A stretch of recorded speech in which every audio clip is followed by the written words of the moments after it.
Welcome back, sparklers, to this fabulous episode of Ignite Your Spark. I'm your host, Kim Duff Selby, bringing you every week inspirational women to help you step outside of your comfort zone, to help you create community, to help you realize that there's so much more out there than probably what you're doing now. And to remind you, you are never too old. My biggest message. Oh my goodness. When I'm on social media and I see someone in their 40s saying, "Oh, I'm being shamed because I'm too old," I want to say, "Sister, at 40 years old, I was feeling young and youthful. I still do at 67. So, you know what, guys? You're never too old."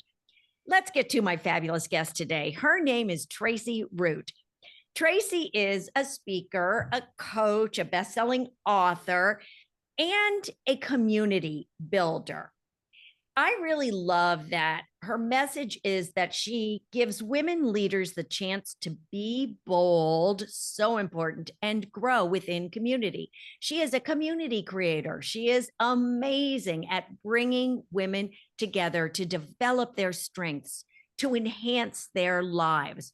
And I am thrilled that you are here today. Thank you, Tracie, for joining me. I am also thrilled, and I love the way you took the basic information and really leaned into what's important about it, which is helping women to break out of the things that are holding them back and really connect with the world that will either uplift them personally or professionally. And we all get to uplift each other that way. So it's so beautiful. Thank you, Kim, for having me. You're welcome, Tracie. I think that is one of the most important things that you said is uplift each other too, because so often in life, there have been in my life women who I would like to look at as mentors, but they feel threatened. Or I'm assuming that's it. I don't know why they would feel They threatened. didn't actually tell you that, You know, but don't help you. If you ask a question, how did you do this? Or who's your virtual assistant? They choose not to assist you because they don't want to see you rise.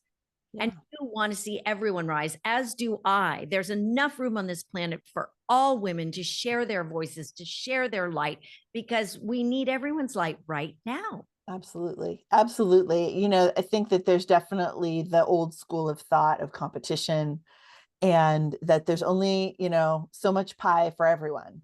And life is not a pie. Like, it could be delicious like a pie, but it is unlimited pie, right? We get to decide that abundance mentality that we take into the world with us, because there is plenty.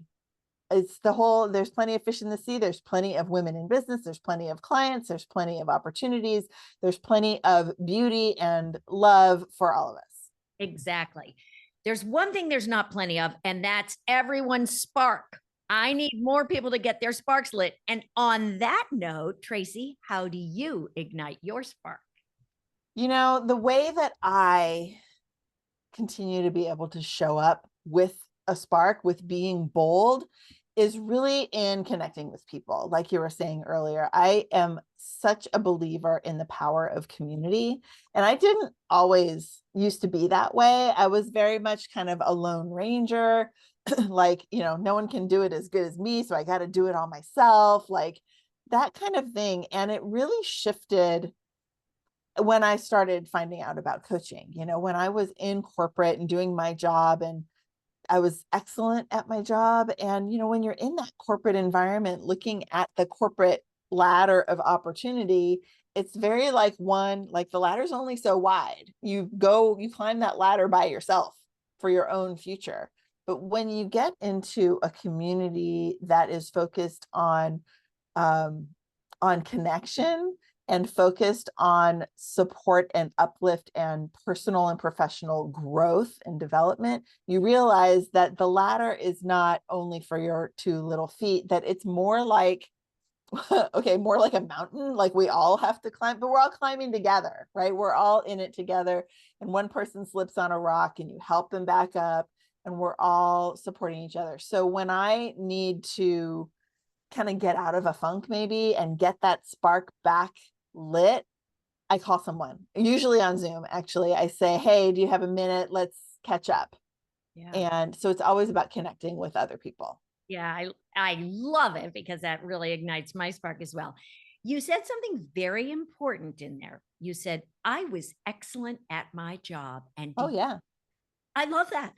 Own it, women. Own what you are excellent at.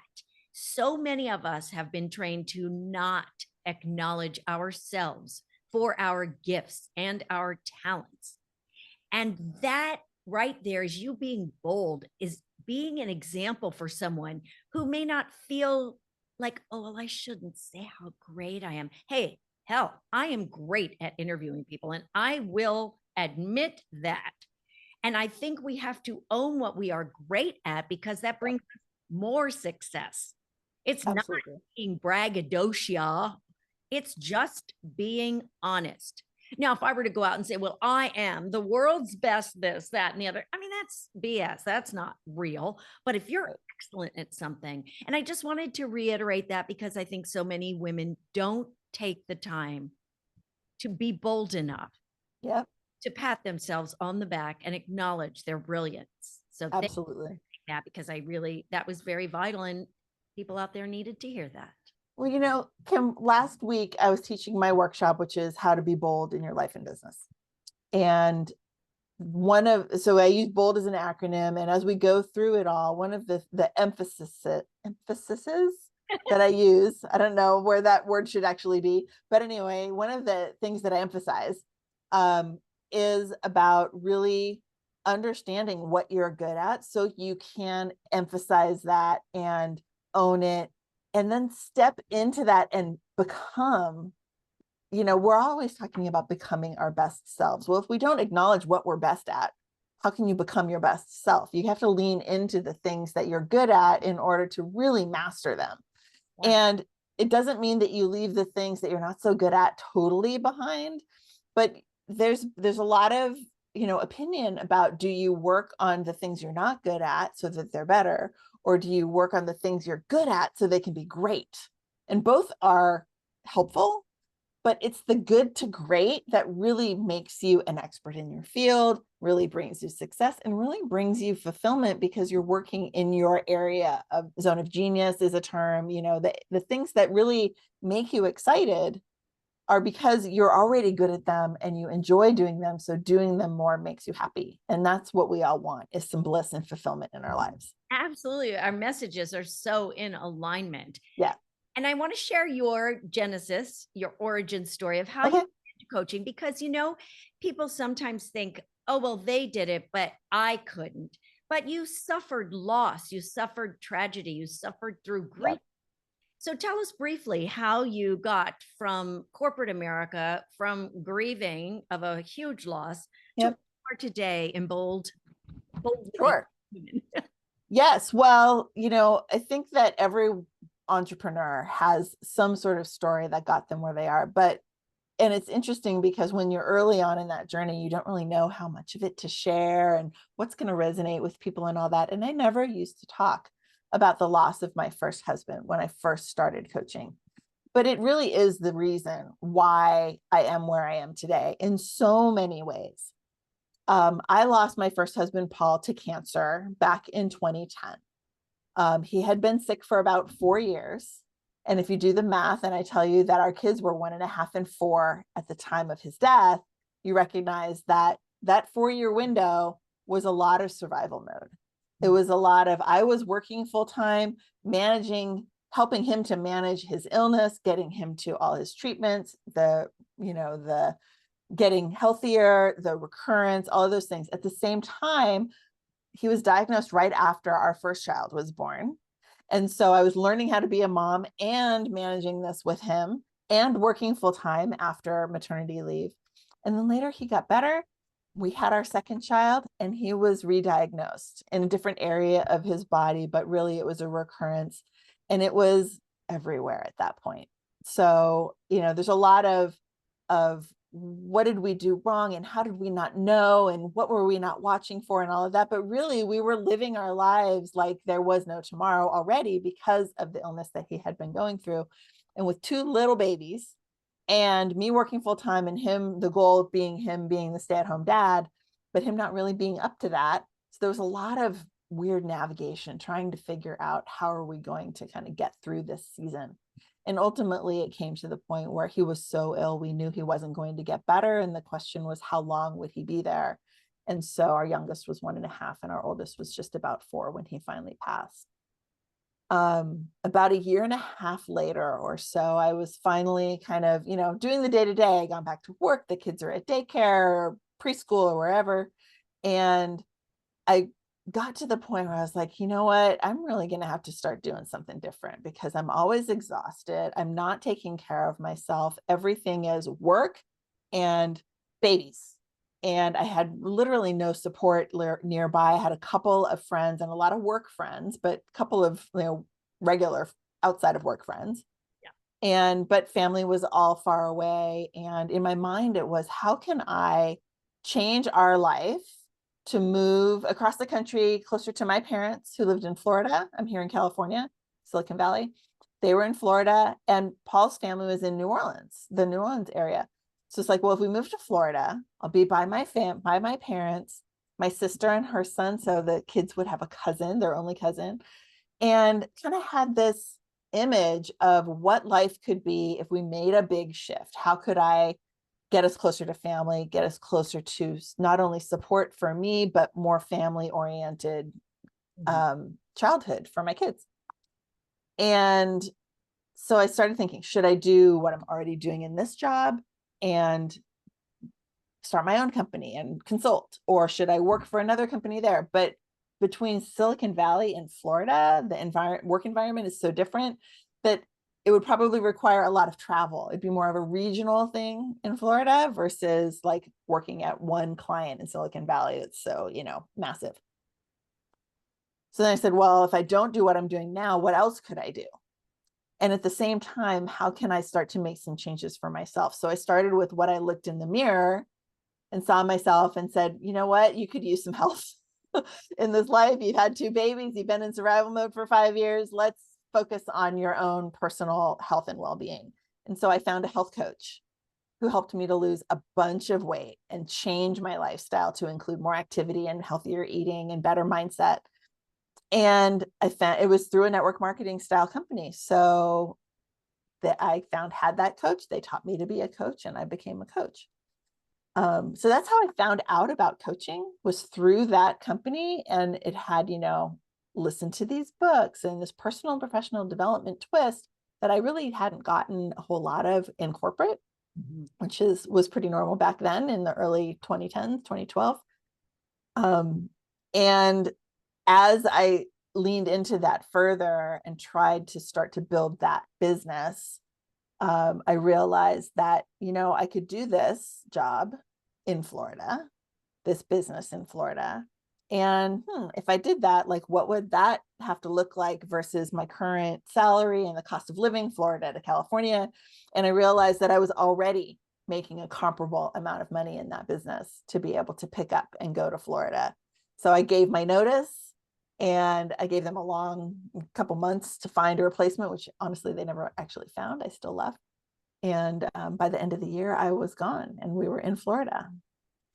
So it was the beginning of becoming an entrepreneur and realizing that I could actually decide for myself what I wanted our future to look like. And for me as a solo mom, it was, I want to be involved in my kids' classroom. I want to be able to go on field trips. I want to have flexibility. And I also want to be where I have support. So we were 20 minutes away from my parents and had, moved to a great place, and it was a great start. The trick, of course, is, since I am in California, is that I was only in Florida for about 8 months. Right as I was leaving my now new husband. He's not new anymore. We've been married almost 12 years now.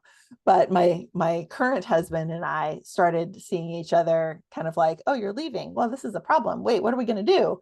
And did the long distance thing for about 6 months, and then decided to get engaged. And we moved back to California, and we got married.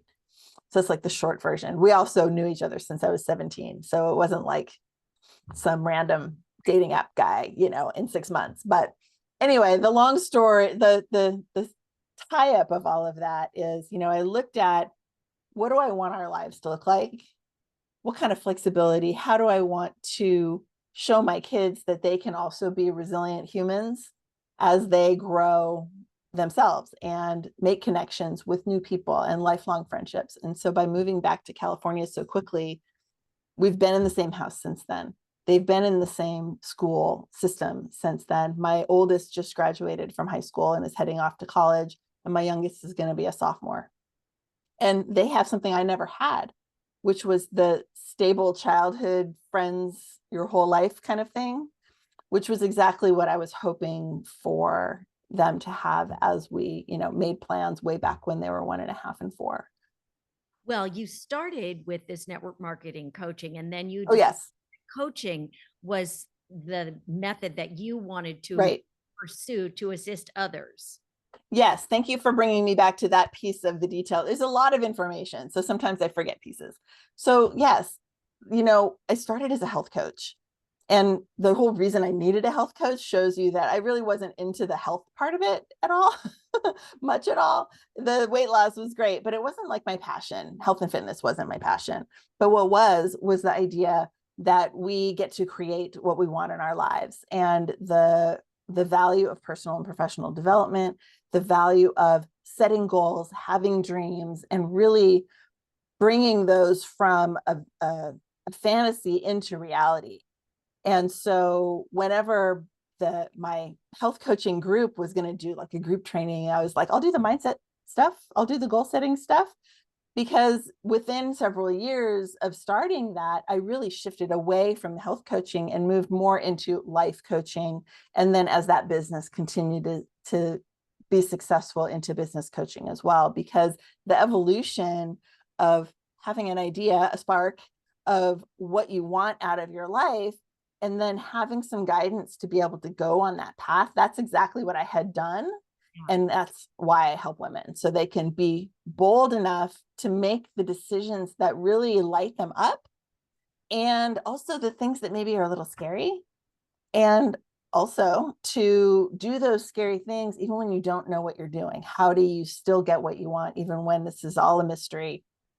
Who's going to help you? What resources can you bring together? All of the things that you need as an entrepreneur to know, because there's no way we can do it by ourselves. We always need people around us. Absolutely. And you have created this remarkable community, the Gather community. Mm-hmm. A little bit about that. I found out about you before the pandemic. So I have known about you and thought, oh, this is fabulous, because you are in Santa Cruz, which is Right. about an hour or so from me. And I always thought, well, that's a little far to go.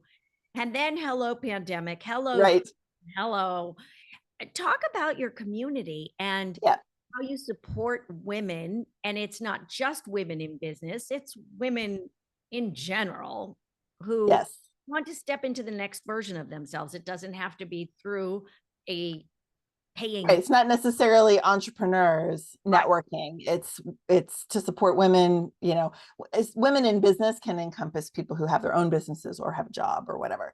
But yeah, so I love that. Thank you for asking that question, because the evolution of the Gather community is one of my favorite topics, because it's something that everyone can relate to. You're right. I started Gather, the physical event space, back in 2018, actually, is when I started talking about it and really putting that plan together. I wanted to create a room in Santa Cruz that we could have events at.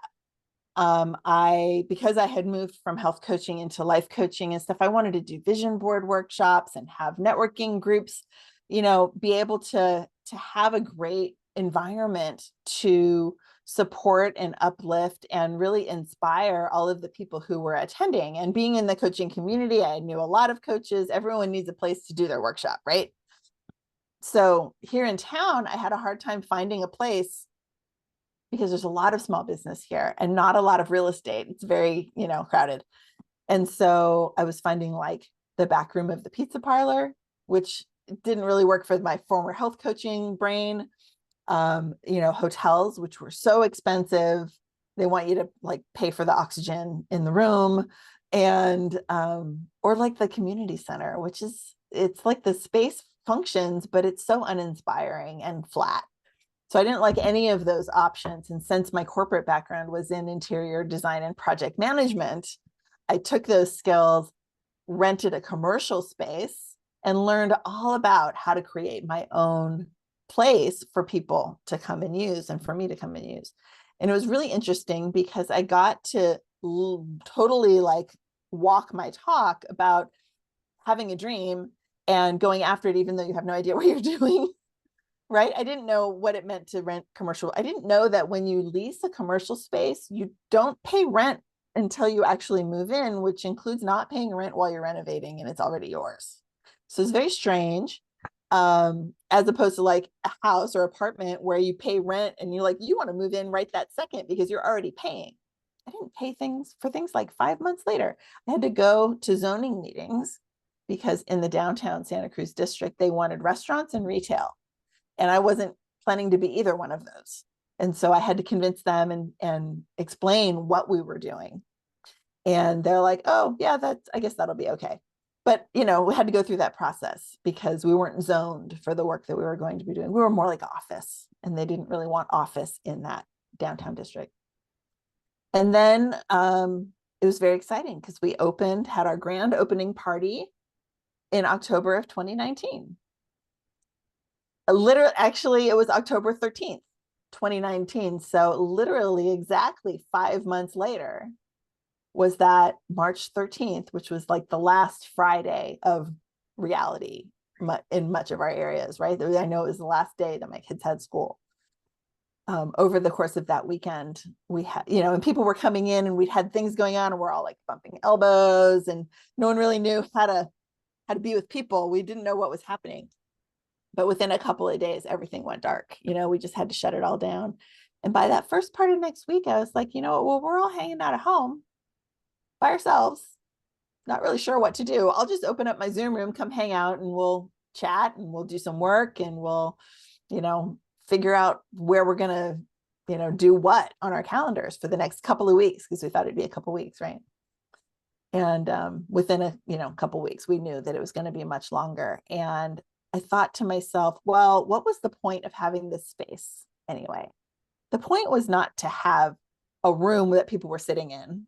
The point was to connect those people and allow them to meet each other, understand what each other's going through, and be in this world of entrepreneurship and business together and life together so that we can become best versions of ourselves as we go along. So the model for the space was rent the room and I give you promotion for your event and I make the environment nice and I've got, coffee and I'm going to advertise. I'm going to put things on our window and I'm going to put them on my website and on my social and on the newspapers in town and on the downtown association website and all these places, and try to make that the person having the event could get the most success out of it as possible by leveraging my reach that they don't, which is a different reach than what they had. So between us, we combined them. And so when the lockdown happened and everyone was trying to move their things online, I said, what if I do the same thing that we did in the room? You pay me and I'll promote you. I'll make the environment great, help you with your Zoom, help you move, make sure that the camera's not looking up your nose and all that stuff. And make sure that people you've never met find out about it so that you get new eyes, potential new clients, and new people in your world. And so instead of renting the room, I created a membership. And by that summer or so, we were building the membership and planning what things were going to look like for the rest of the year, including summits that we sponsor, we being the Gather community, which I always say we. People say, well, what's your team like? Because you always say we. It was me. I did it. But the community always feels like a we, no matter what. So created summits, created masterclasses, processes for promotion, processes for highlighting our members, doing videos on them, getting those out to the world so that everyone who became a member, a paid member of the Gather community, got to have more visibility and more reach than they had on their own. And Yeah. then we started having these events, and it just grew to, because we never went back in person. So how can we keep doing it? I want to talk about that because I miss in person. I'm tired of Zoom personally. Sure. I get it. But you have this network where you offer free workshops, paid workshops, all sorts of people, and it has not fallen off, right? No, And it hasn't. And it's been really interesting because, and let me acknowledge, everyone likes in person, yeah, and in person is back, right, but we cannot negate the value of being able to reach people from our homes across the planet. right. Right.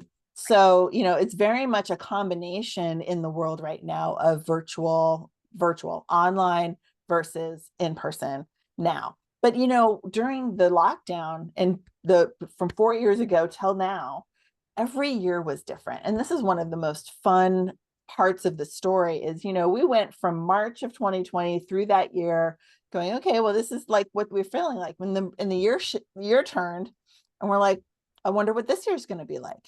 And winter was not good. It was Delta or whatever it was, the version of COVID that was out at the time.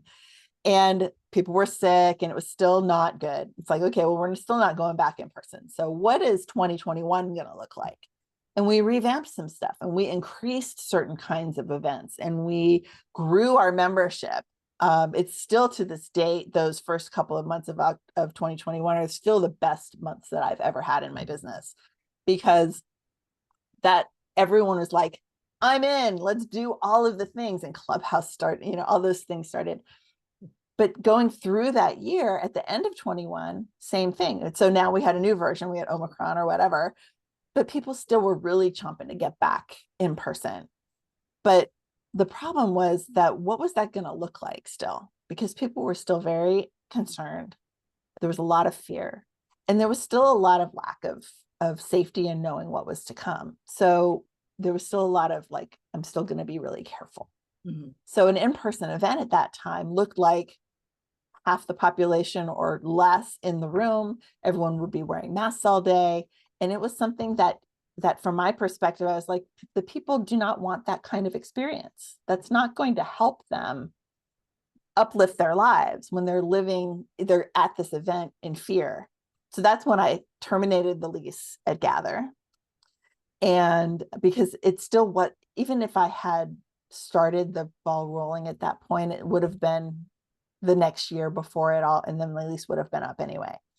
So realizing that we still didn't know what to expect, and that is what we all got to learn during the pandemic, was that the future is always unknown. Right. Right. Right. But let's go back to kind of before we wrap up, because we're getting close to our time. Okay. What kind of workshops you're offered to people? What are your free offerings? Just so that people have Sure. an idea of what to expect. We know you've created this fabulous online community, and I agree. I mean, I've interviewed people in Germany and Australia and South Africa, so I get that connection, and we need that so desperately. Right. Let's tell a And little. what I find a lot of times is that the online work is often like a good kickstart for things as well. Like for me, I'm doing my first in-person retreat this year, and it's time, because with everything being able to be back in person, okay, what is the value of the in-person? It's immersion. Yeah. And intensity, right? And so I'm really excited to be able to do that. But throughout the year, you can't have immersion and intensity every day. You can't. No, you're building a foundation of people Right. who will come to the event in person. It's a beautiful thing. So yeah, so Yeah. our workshops and things that we do in the Gather community include workshops by our members. So there's a handful of coaches in different areas. Mostly, we've got some people who focus on kind of health and wellness and mental health. We've got some folks who focus on business and sales and speaking. We've got some folks who focus on money and helping you make sure that you have the technical knowledge behind, or the support behind, making your business exist from a technical standpoint and all that. And so we have workshops from our members on all of those things, and those are usually a very low cost or free event. We promote what they're doing, and then we also host events on their behalf. So again, free and low cost are a combination of those. We have 6 summits a year where our members, and we do have also guest speakers now, where we have multi-speaker summits. So it might be anywhere between 6 to 12 speakers in a day, depending on the event, where they're speaking on those topics. And then you can get to understand how they work. What's their personality? Are they the right fit for you to maybe see if they're someone who could support you in your life or your business? And so my goal is to connect people with that. And those are often either, again, a very low cost or a free ticket to attend that. Sometimes the free ticket, it's a upgrade to get the recording, you know, blah, blah, blah. That's pretty normal. Also, from our membership standpoint, we have our high-level members, our creators, who are the primary speakers and teachers and the people that we're promoting their events. We also have a low-level membership, which is only $197 for the entire year, where you get automatically registered for everything we do, which is not only the workshops and summits that I just mentioned, but weekly co-working, monthly business speed networking, monthly community connect night, which was also game night, quarterly master classes. Like there's just, like I always tell people, we do so much that there's no way everyone can come to everything. But as a VIP member, you're automatically registered for all of it. So you can just come to what works for you. And if you're not a VIP, you want to come to the one-off things, you can find all that kind of thing on our website. Yeah, what it strikes me is you are the connection community queen. You are like the maypole, and all the other coaches are dancing around you, and you are the support for all of them, and you're getting their word out. Yeah. I'm not here to tell everyone how I do things. I mean, I do that in my coaching business, but for the Gather community, and honestly, it's been a challenge to even talk about my own coaching. Right. A lot of this time, because I'm really focused on making sure that they're getting everything out of it and that people are finding out about them, because that's the goal. Well, I think that really the bottom line is community and connection, fabulous women, to help women on whatever stage they are in their journey of growth. Absolutely. Where can people find you? Yeah, the best place to find me or anything we have going on, either for my work, me personally, or in the Gather community, is at my links page, which is tracieroot.com/links. I hang out social media wise on Facebook, mostly Instagram and LinkedIn as well. But you can find all of that on the links page as well. Yeah, that's great. And there are some wonderful offerings, and they are just at a nice time when you can do it. I find myself busy with some of the times there are so many that are interesting and intriguing to me, and I know they will be to all of you. If you're on your growth, if you're on a self-development growth journey and you just want to be in community, and there are still so many people who prefer to sit in their home, Yep. connect, and that's what you're offering, which is Right. wonderful. So thank you so much for sharing your community gathering opportunities with us. It's my pleasure. Yeah, in fact, I had a new client who found me like on Eventbrite or on Google or something. Like we literally didn't have any friends in common, and she found us, came to a workshop, learned about the community, joined the community, learned about my retreat, and is coming to the retreat. Like she was just someone who was newer in business and looking for a community, and it was the answer for her. So I'm always with the hope that that's not necessarily from a purchasing standpoint, but that's the goal, is that people find out about us, they see what we're doing, they like the vibe, come hang out with us, see what we have to offer. That'll be what you're looking for. It sounds great.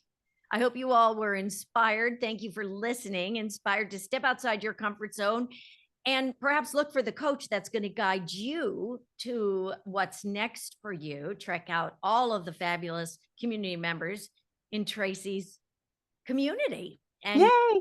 Join one of them and be a part of it as well. Come hang out. Let's play. Yeah. Thank you all for shining and listening and sharing this episode. If you enjoyed it, I do hope you will rate it and subscribe, because the world needs more light. And that's what I'm all about, is helping you ignite your spark. So shine on. Thanks for joining, and see you next time. Thanks, Kim.